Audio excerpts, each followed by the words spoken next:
Ilara maintained her military posture, the dark blue uniform of Earth's United Defense Force standing in stark contrast to the ornate garments and natural coverings of the alien delegates. Her silver-streaked black hair was pulled back tightly, emphasizing the determined set of her jaw as she faced the 7 High Arbiters on their elevated platform. High Arbiter Voxtal rose slowly, his 6 limbs unfolding as his translucent skin pulsed with bioluminescent patterns that shifted from calm blue to warning yellow. His voice resonated through the chamber, automatically translated for all present.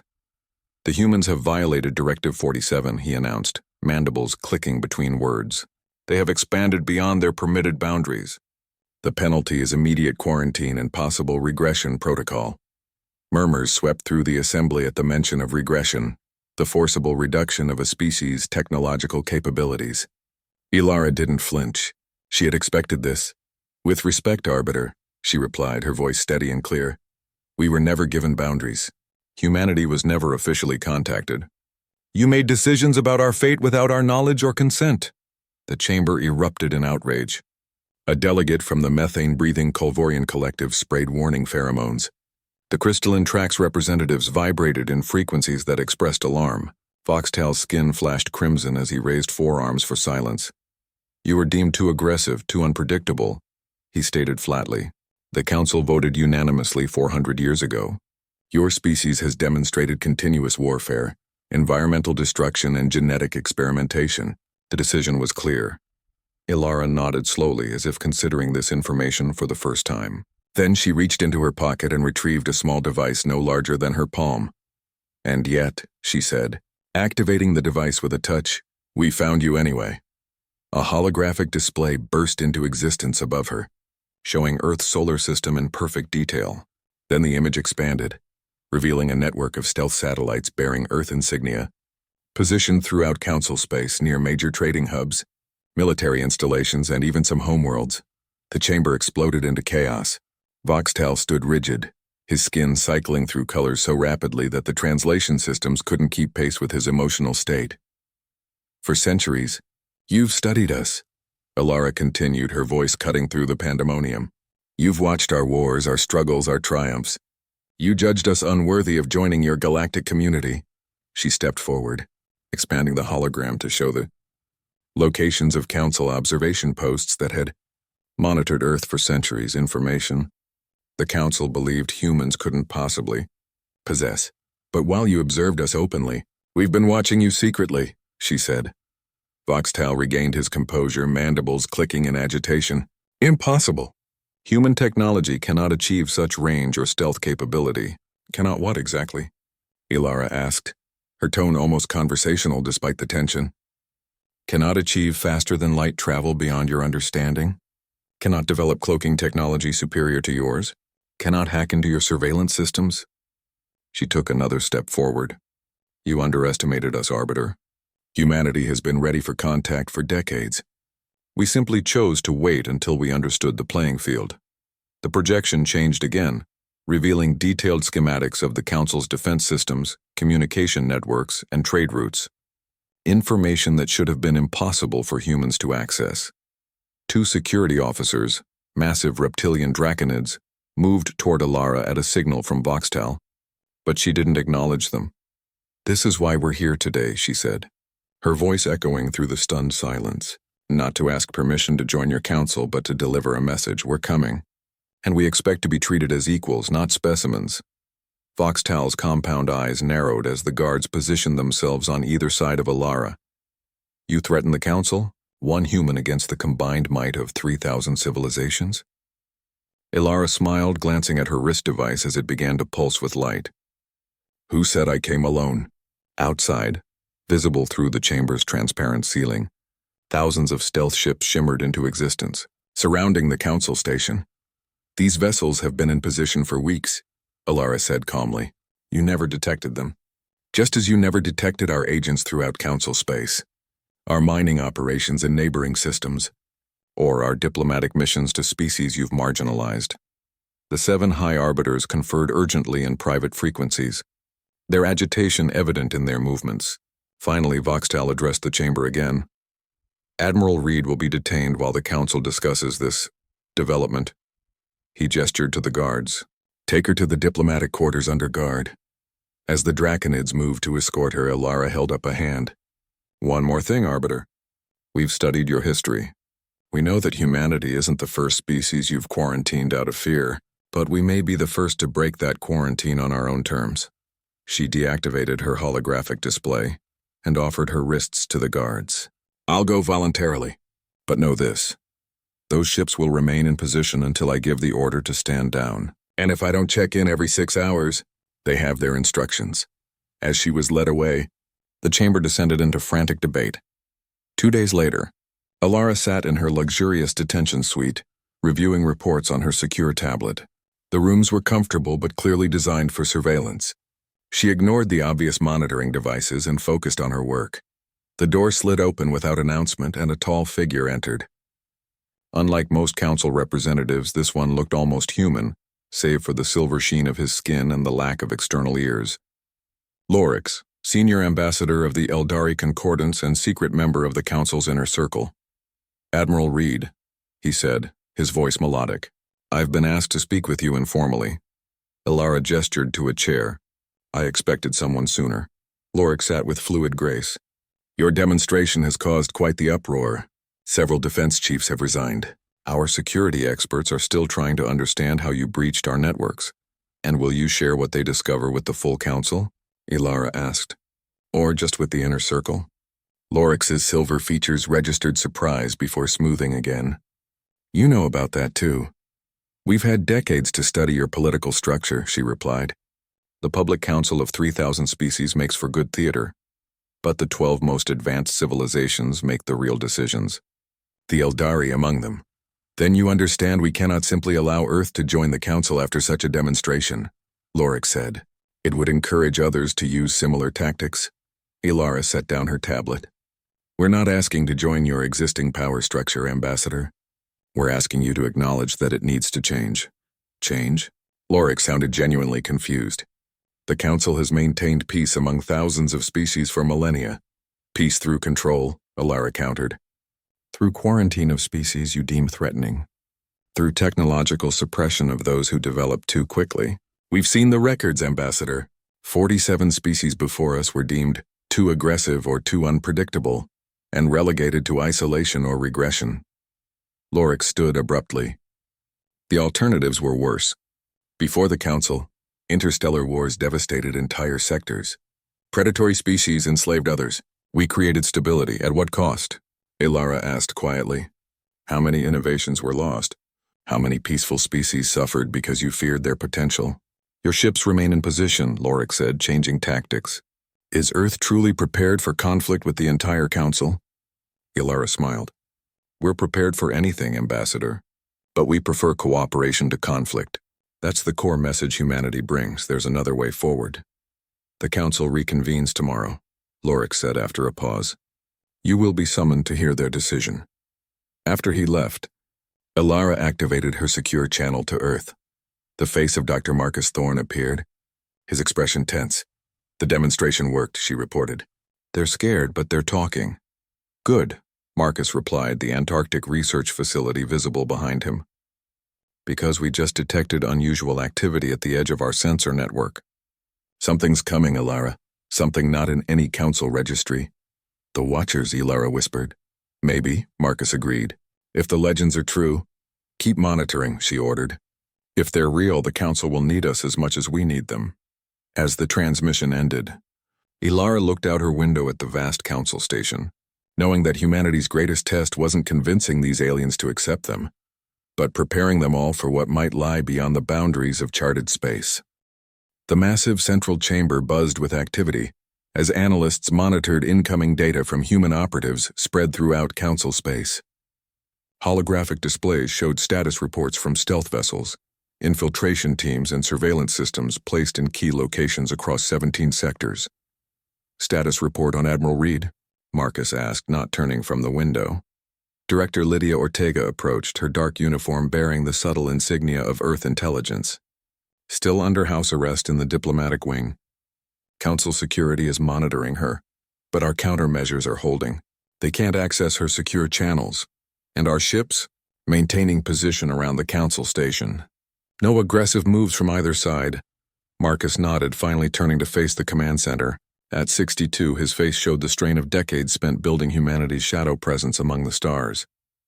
When they'd discovered council observation posts monitoring Earth 50 years ago, he'd been a young physicist drafted into what would become the longest covert operation in human history. "Show me the anomaly," he ordered. A holographic display materialized, showing a section of space at the edge of human sensor range. Strange energy patterns rippled across an area spanning several light years. "It appeared 12 hours ago," Lydia explained. "Nothing in the council databases matches this signature. It's as if space itself is folding." Marcus studied the readings.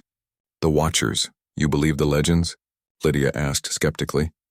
"I believe there's a reason the council quarantines species like us," Marcus replied. "And I don't think it's just about maintaining their power structure. They're afraid of something." A junior analyst approached hesitantly. "Sir, we've intercepted council communications. There's an emergency session debating immediate military action against Earth." Marcus wasn't surprised. "Which factions?" "The Draconic Alliance and Mech Collective are pushing for containment protocols. The Eldari are advocating for diplomatic solutions. And the others? Divided or abstaining. It's causing significant fractures in council unity." Marcus allowed himself a small smile. "Phase 1 working as planned. They're off balance." He moved to the central strategic table where a three-dimensional map showed positions of all known council forces relative to Earth and its secret outposts. Decades of meticulous intelligence work had given humanity a comprehensive understanding of council capabilities and deployments. Admiral Reed's demonstration served its purpose, he told the assembled team leaders. "They now know we've been watching them, but they don't know everything we've learned or everything we can do." A communication alert flashed on his personal device. Marcus frowned. It was coded in a pattern he didn't recognize.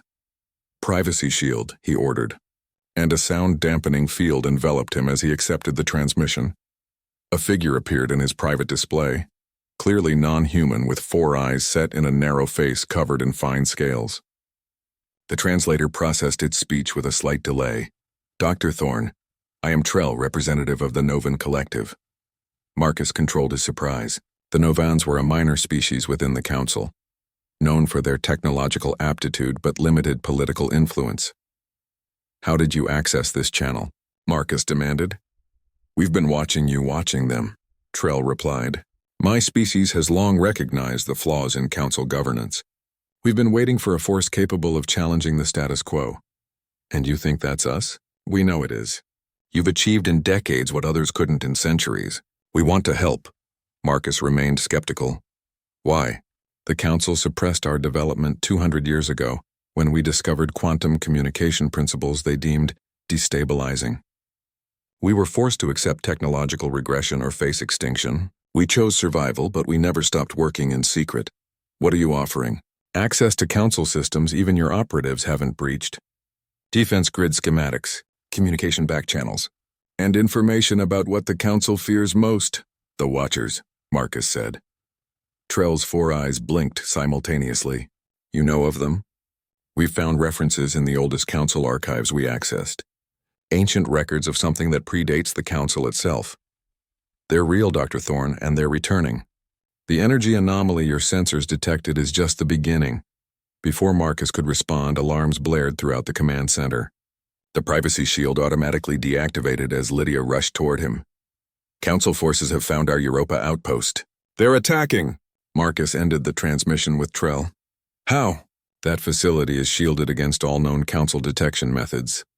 Unknown. But they deployed a strike team directly to the main research hangar. Our personnel are engaging." The main display switched to live feed from Europa, where human security forces were exchanging fire with council troops. Despite being outnumbered, the humans were holding their ground, their advanced weapon systems surprising the attackers.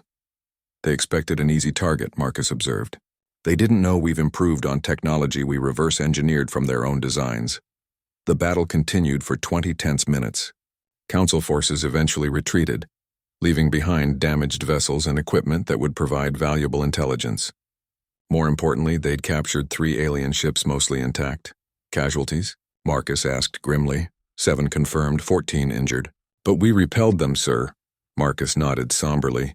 They're testing our capabilities. This attack wasn't authorized by the full council. It has the hallmarks of the Draconic Alliance acting independently.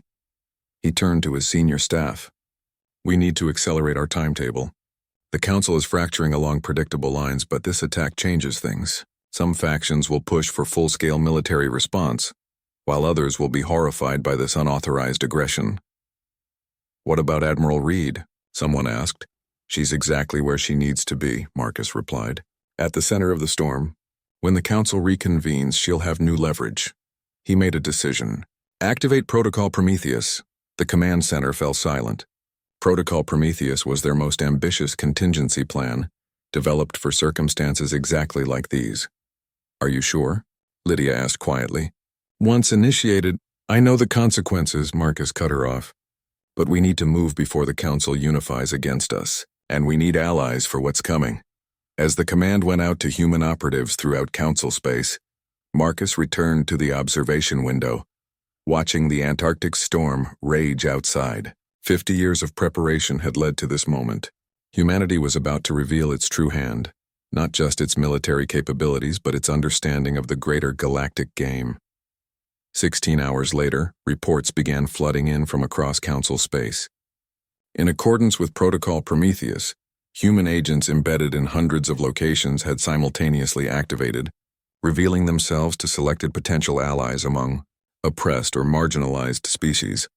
Marcus watched the strategic display as new points of light appeared, each representing a species or faction that had responded positively to human outreach, not military allies but cultural and political ones, who saw in humanity a chance to reform a system that had constrained them for millennia.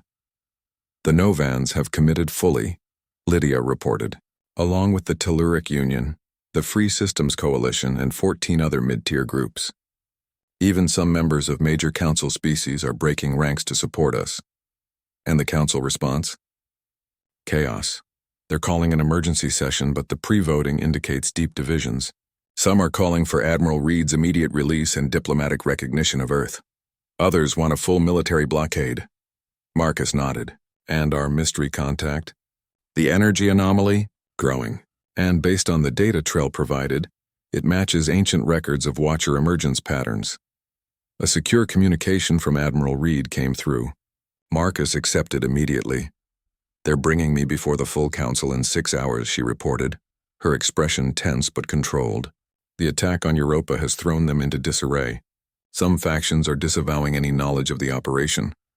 As expected, Marcus replied. Protocol Prometheus is active. You'll have significant support in the chamber. Good, Alara said, because I've been monitoring council security channels from here. There's something else happening, Marcus. Reports of attacks on outer systems, communication outposts going dark.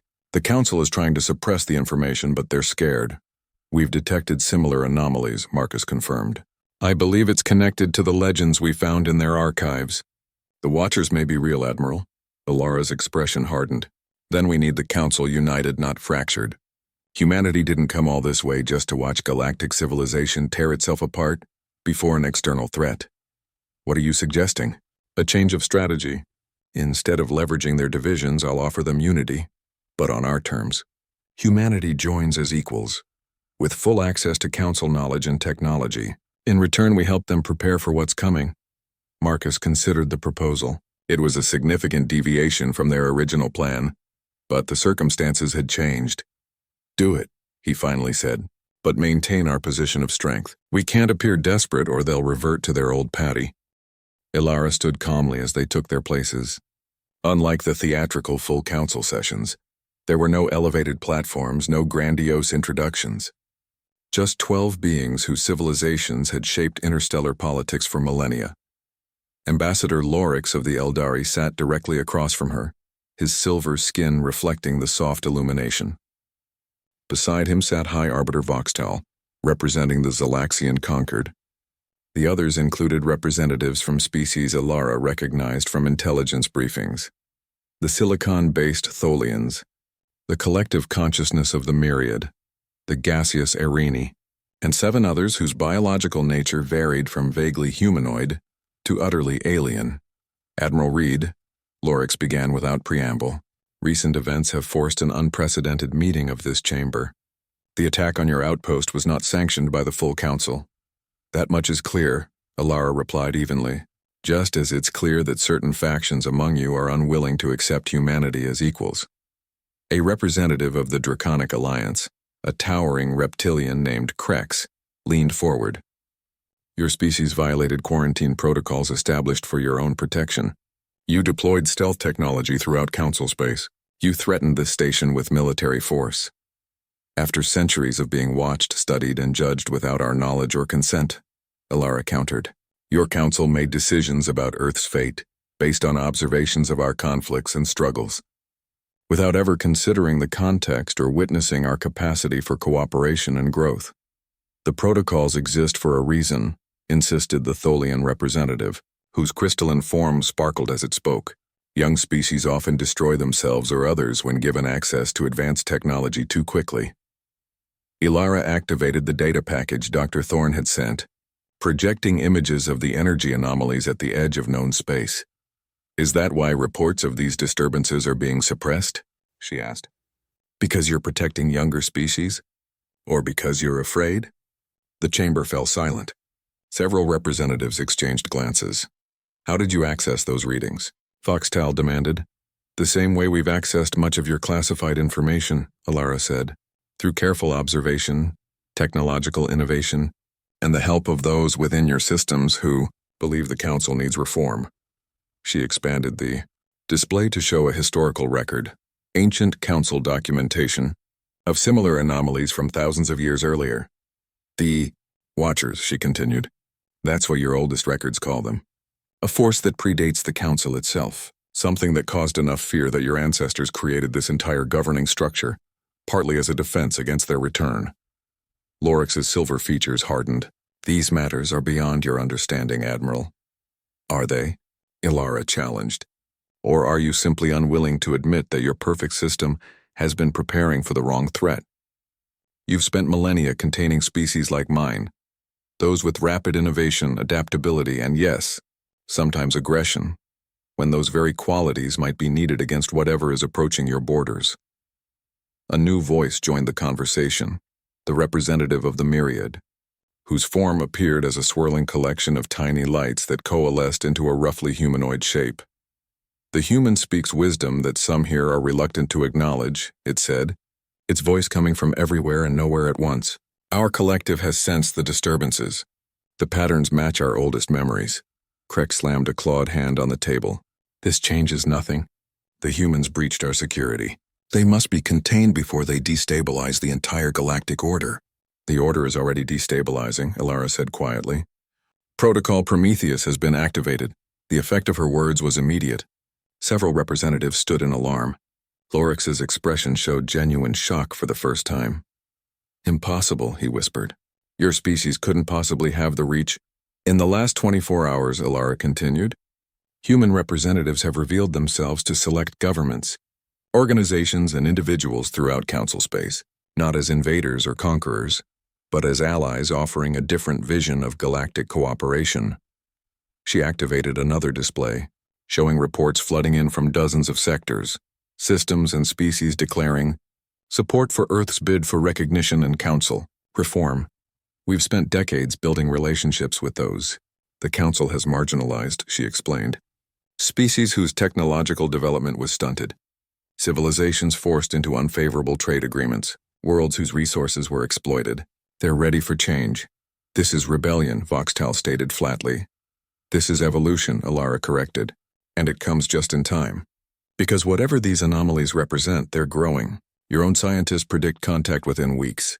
The chamber erupted into urgent discussions in multiple languages. Alara waited patiently until Lorix finally raised a hand for silence.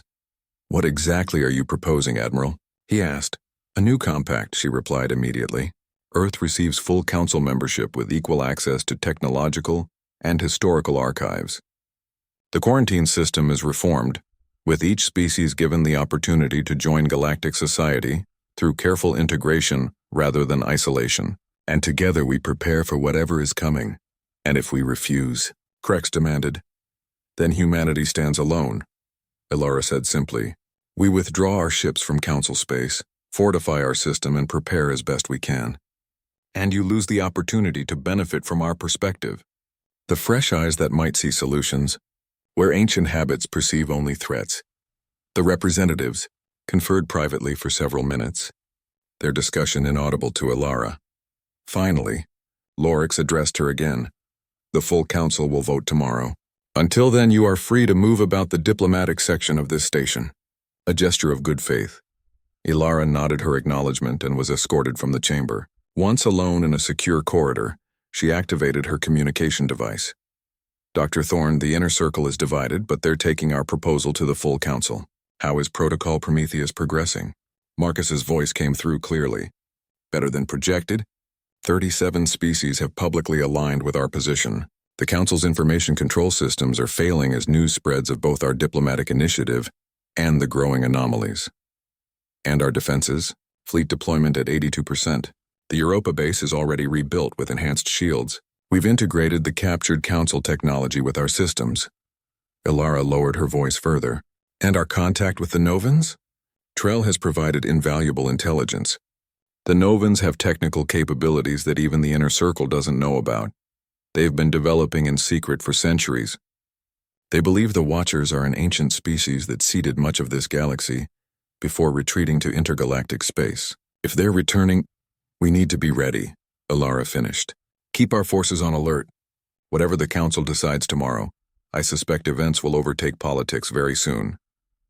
The next morning, alarms blared throughout the Council station. Alara was awakened by frantic pounding on her quarters door. A young Eldari aide stood outside, silver skin pale with agitation. Admiral, your presence is requested urgently in the Emergency Control Center. Alara dressed quickly and followed the aide through corridors filled with panicked staff from various species. When they reached the control center, she found Lorix and several other inner circle representatives gathered around a large tactical display. What's happened? She demanded. Lorix turned to her, his usual composure shattered.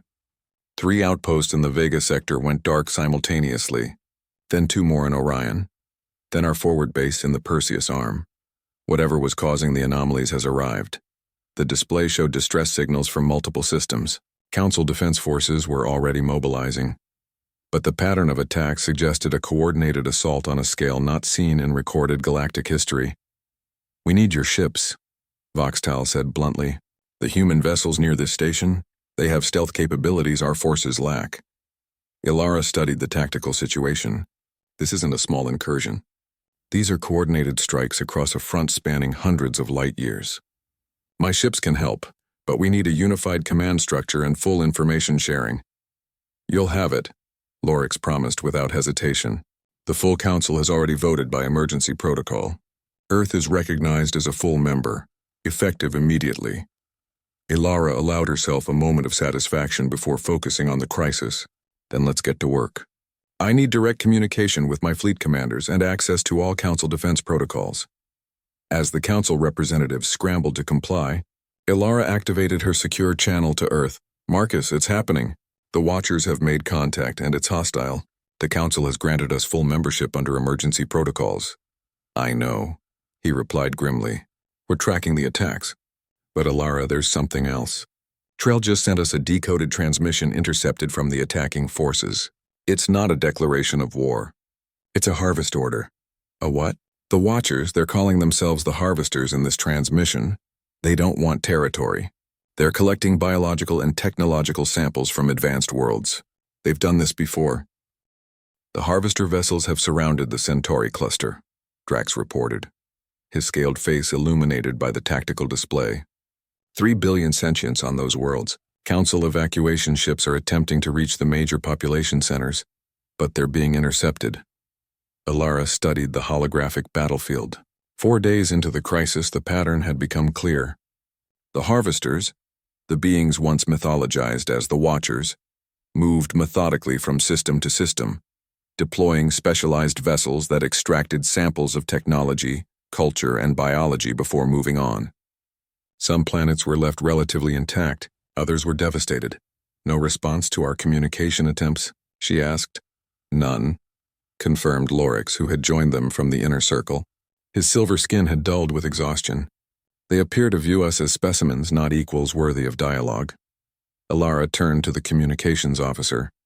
Patch me through to Dr. Thorne. The main screen activated, showing Marcus in Earth's Antarctic Command Center. He looked haggard but focused. Admiral, the situation has deteriorated in the Orion Spur. 5 more systems have gone dark. What about the quantum disruption technology? Any progress? Marcus grimaced. Limited success. We can temporarily disable their smaller vessels, but the effect doesn't last. Their adaptive systems reconfigure too quickly. Keep working on it, Alara ordered. What about Trell and the Novans? Have they made any breakthroughs with the ancient data? That's actually why I was about to contact you, Marcus replied, his expression shifting. Trell has discovered something in records that predate the Council. Historical accounts from civilizations that encountered the Harvesters in previous cycles. And they're not just collecting samples, Alara. They're assessing potential. In every cycle, they identify species with unique capabilities and mark them for extended observation.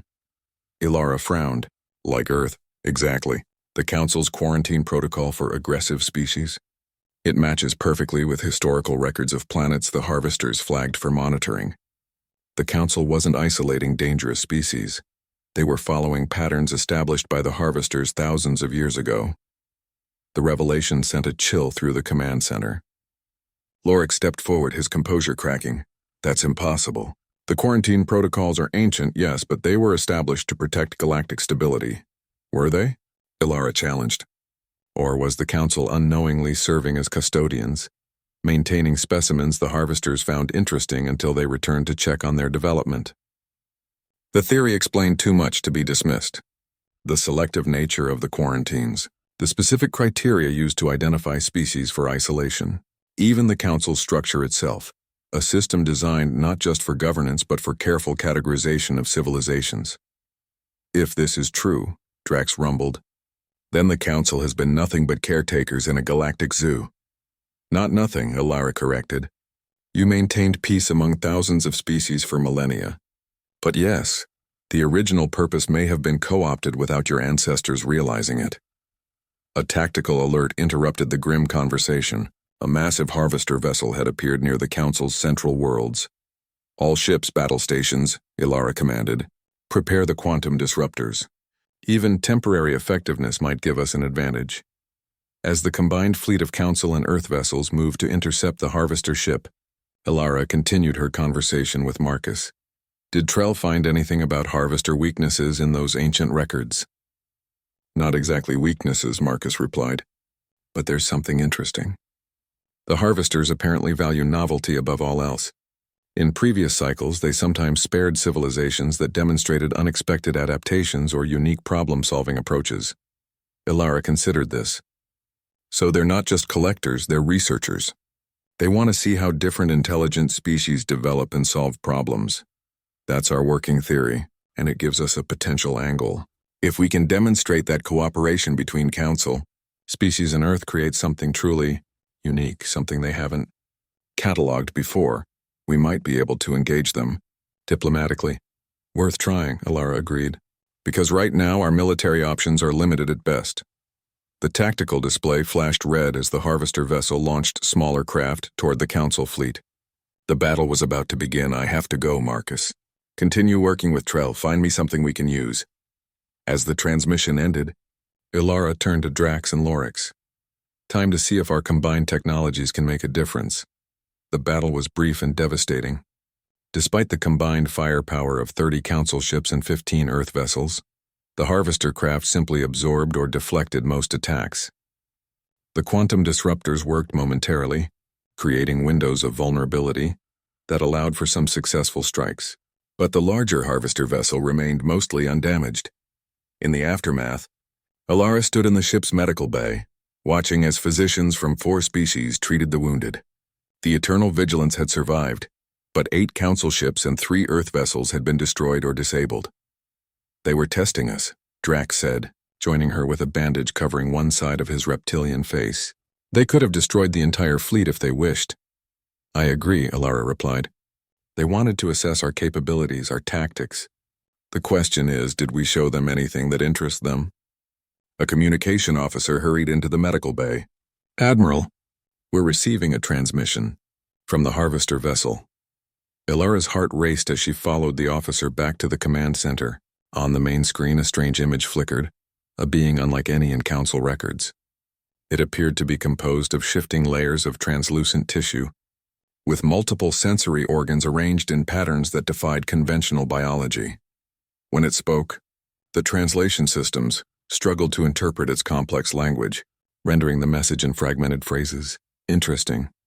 Cooperation between cataloged species, unexpected configurations, request delegation, knowledge exchange. Ilara looked at Lorix and Drax, then back to the screen. We accept your request for a delegation. Please specify terms for safe contact. The being's form shifted, reconfiguring into a new pattern. Send 3. Diverse biological templates. To coordinates. Peaceful intent confirmed. Temporary cessation of collection activities. The screen went dark as the transmission ended.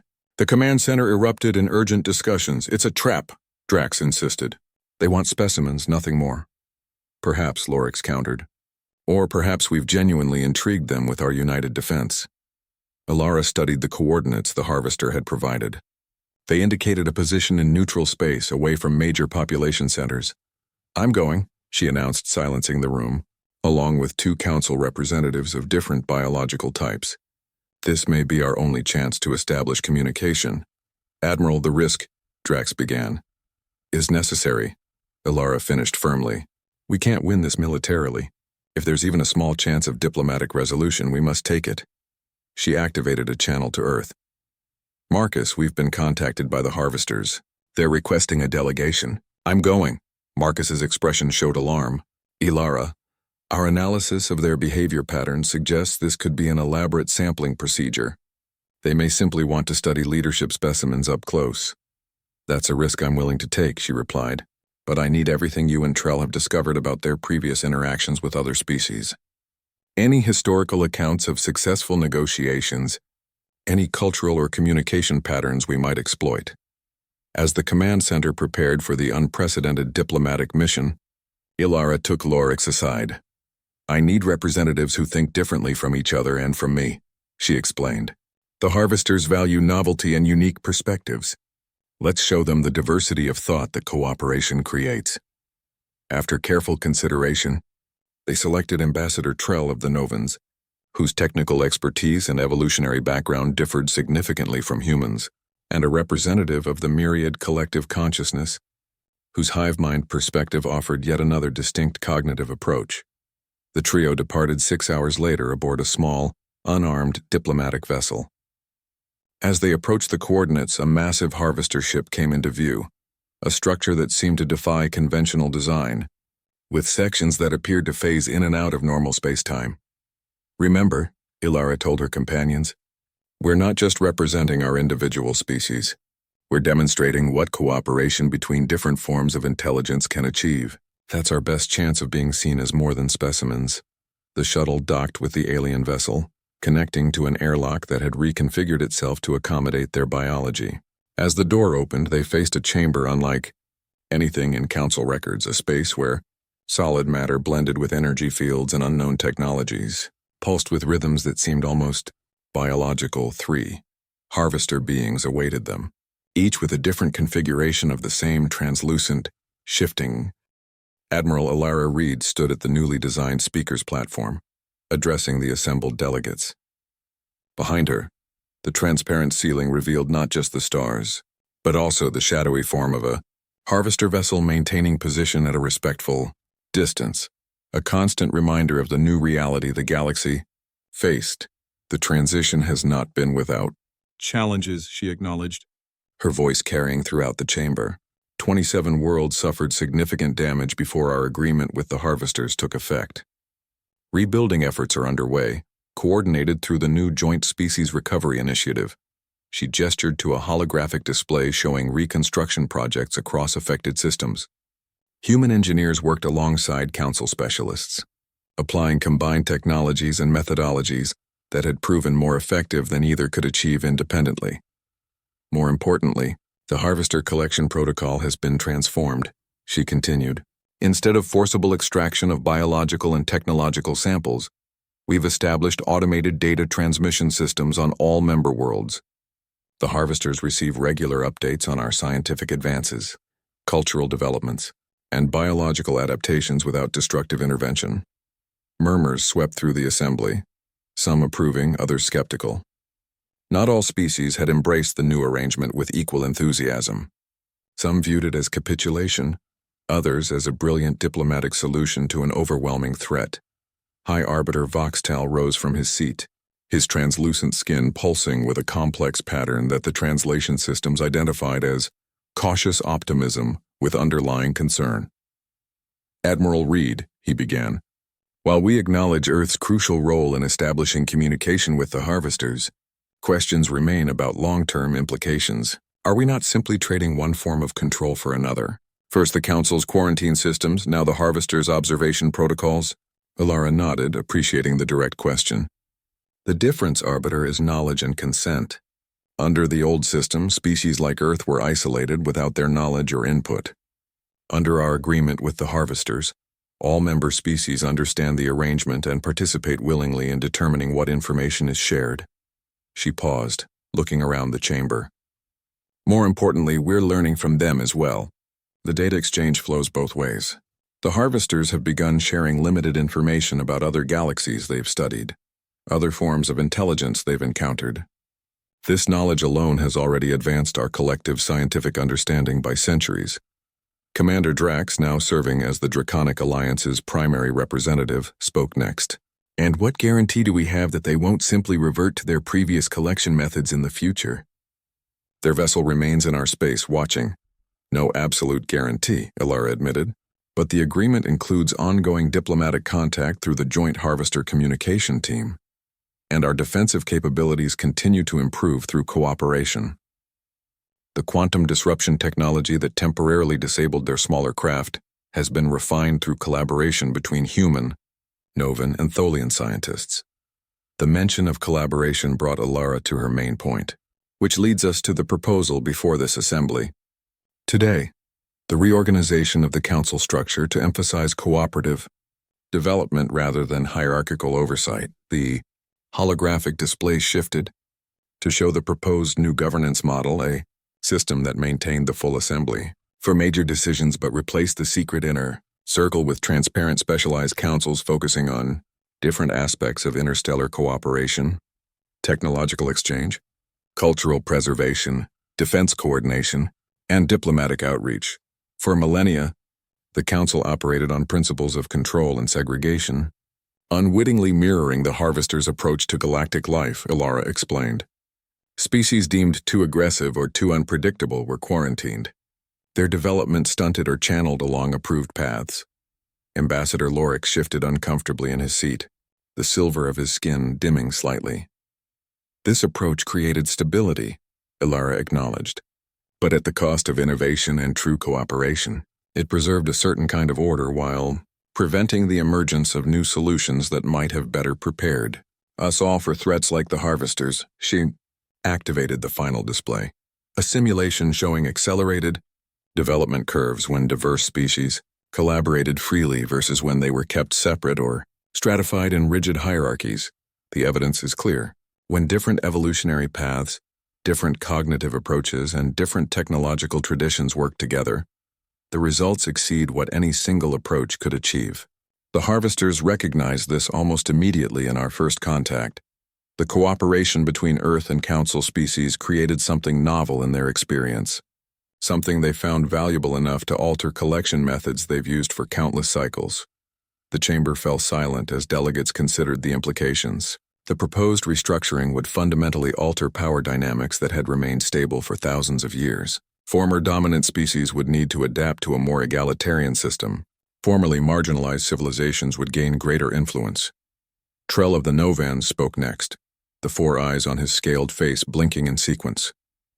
The Novans support this proposal.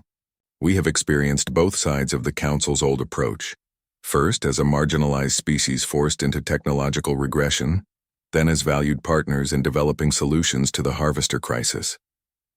The difference is stark and undeniable. Over the next several hours, representatives from dozens of species added their perspectives. Some raised concerns about too rapid change. Others pushed for even more dramatic reforms. Through it all, Ilara maintained her position at the speaker's platform, addressing questions and mediating disagreements with the diplomatic skill that had become her hallmark. When the final vote came, the result wasn't unanimous. True consensus among 3,000 diverse species would have been impossible, but the majority in favor was substantial enough to move forward. As the session concluded, Ilara found herself joined by an unlikely trio, Lorix, Drax, and Trell, representatives of the old power structure, the traditional opposition, and the newly empowered. Quite a transformation, Lorix observed, his tone difficult to read. In less than 2 months, humanity has progressed from quarantined species to reshaping the entire council. Not humanity alone, Ilara corrected. This transformation is the work of thousands of individuals from hundreds of species who recognized the need for change. We simply provided the catalyst. Nevertheless, Drax rumbled, your species' warning, we're coming, now carries a different meaning than many first assumed. You came not as conquerors, but as reformers. Trell's 4 eyes blinked in what Ilara had come to recognize as amusement. Perhaps that is precisely why the old council feared them so much. Conquest can be resisted. Ideas are harder to contain. Ilara smiled but was prevented from responding by an urgent alert on her communication device. Excuse me, she said, stepping away to accept the transmission from Dr. Thorne. Marcus? Is everything all right? His expression was tense but controlled. The research team studying the Harvester data transmissions has found something, Ilara. Something significant. How soon can you return to Earth? The council reorganization vote just passed. I can be on a transport within the hour. What is it? Marcus glanced around, ensuring privacy even on their secure channel. The Harvesters aren't just collectors, Ilara, they're messengers. The data they've shared about other galaxies includes warnings about something moving between the stars. Something that even they fear. Ilara felt a chill despite the chamber's comfortable temperature. I'll be there as soon as possible. Don't share this with anyone else until we've reviewed it together.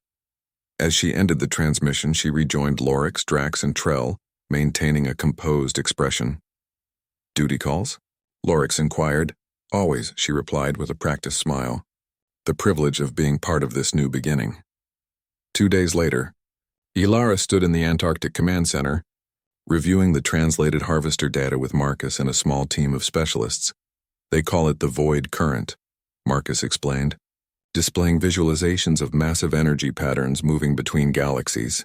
From what we've pieced together, it's not a species or civilization as we understand those terms. It's more like a cosmic weather pattern, but one that consumes the energy of stars and the information contained in evolved biological systems. Is that why the Harvesters collect samples? Ilara asked. Preservation before this void current arrives? That's our theory, confirmed Dr. Lydia Ortega, now heading the Harvester communication team. They've been doing this for millions of years, moving ahead of the current's path, preserving what they can. Ilara studied the projections showing the current's movement through neighboring galaxies. And the time frame? Based on their data, the leading edge is still thousands of years from reaching our galaxy, Marcus replied. But they've observed acceleration in recent cycles. It could be sooner. Have the